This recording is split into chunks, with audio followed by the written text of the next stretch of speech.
Hello students, अभ्यास maths classes में आपका स्वागत है।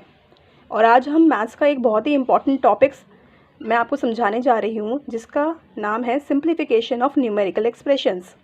ये क्लास 5th का टॉपिक है और मैं अपनी तरफ से पूरी कोशिश करूँगी ईजीएस्ट वे में आपको समझा पाऊँ। सो शुरू करते हैं। नाउ हमारे पास हम इसके अंदर डी मास का रूल लगाएंगे। डी मास क्या होता है? DMAS। इसका मतलब ये है division, D for division, M for multiplication, A for addition and S for subtraction. तो जब भी हम न्यूमेरिकल एक्सप्रेशन सॉल्व करते हैं तो हम उसके अंदर डी मास का रूल लगाते हैं। ठीक है, तो हम पहले डिवीजन करेंगे हमें अपने एक्सप्रेशन के अंदर, उसके बाद मल्टीप्लिकेशन करेंगे, उसके बाद एडिशन करेंगे और उसके बाद ही सब्ट्रैक्शन करेंगे। चलिए सॉल्व करते हैं। अब इसका ये हमारा पर एक एक्सप्रेशन दे रखी है 3 × 2 + 8 - 5। ठीक है, तो डी मास के रूल के अकॉर्डिंग इसके अंदर कौन सा ऑपरेशन सबसे पहले आता है? हमारे पास आता है 3 × 2। तो सबसे पहले हम 3 × 2 करेंगे तो वो आएगा हमारा 6 और बाकी की एक्सप्रेशन को हम एज इट इज़ नीचे नोट डाउन कर लेंगे। Now we are left with 6 + 8 - 5। Now what is according to DMAS, what is our next term that we have to solve? That is 6 + 8। हमें 6 और 8 को ऐड करना है क्योंकि एडिशन डी मास के अंदर पहले आती है, एस फॉर सब्ट्रैक्शन बाद में आती है। ठीक है, तो हम 6 + 8 लेते हैं, इसको सॉल्व करें। 6 + 8 होता है हमारा 14। देन बाकी की एक्सप्रेशन को हम एज इट इज़ नीचे उतार देंगे -5।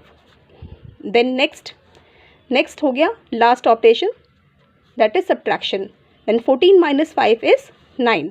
सो that is our answer.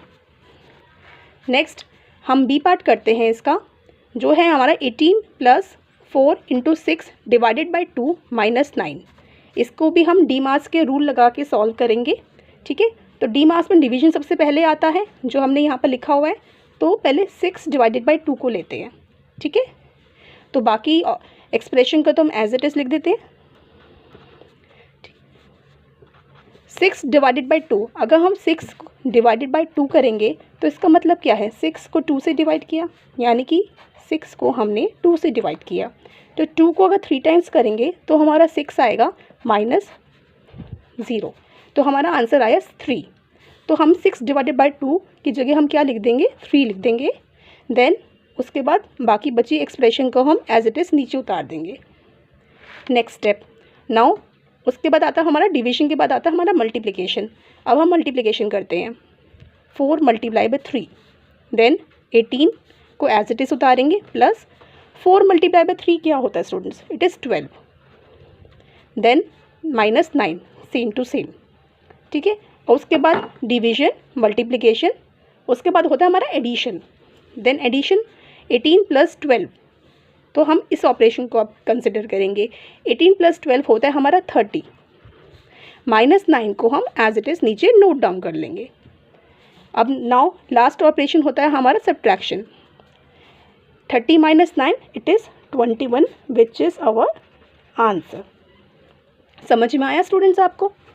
Next है हमारा 14 + 28 / 7 × 3 - 17।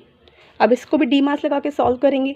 ठीक है, तो अब इसको बताइए, डिवीजन पहले करनी है, तो डिवीजन को हमने एक साथ ले लिया। ठीक है, 14 + 28 / 7 क्या होता है हमारा? इट इज़ 4 पे ये हमारा पूरी तरह से ख़त्म हो जाएगा। ठीक है, 7 4 = 28 होता है हमारा। तो हमारा 28 / 7 क्या होगा? It is 4। ये मल्टीप्लाई बाय 3 को हम एज इट इज़ उतारेंगे, then -17। Next term we will now take multiplication. अब हम मल्टीप्लिकेशन लेंगे, मल्टीप्लिकेशन को लिया हमने। ठीक है, नाउ रिमेनिंग टर्म को एज इट इज़ नीचे उतार देंगे। अब 4 × 3 करेंगे तो हमारा 12 आएगा, देन -17। ठीक है, अब मल्टीप्लिकेशन के हमने क्या लेना है? अब हमें लेना है एडिशन को, तो हम 14 और 12 को लेंगे। 14 को 12 को लेंगे तो 14 और 12 को हम जब हम प्लस करेंगे तो हमारा आएगा 26। देन -17 को हम एज इट इज़ उतार लेंगे। अब हम करेंगे सब्ट्रैक्शन हमारे डीमार्स के रूल के अकॉर्डिंग, ठीक है। 26 - 17 हमारा होता है 26 - 17, तो हमारा हम कैरी करेंगे 16 में से हमारा 7 गया 9, दैट इज़ आवर आंसर। ये हमारा 9, ये हमारा क्या है, आंसर है।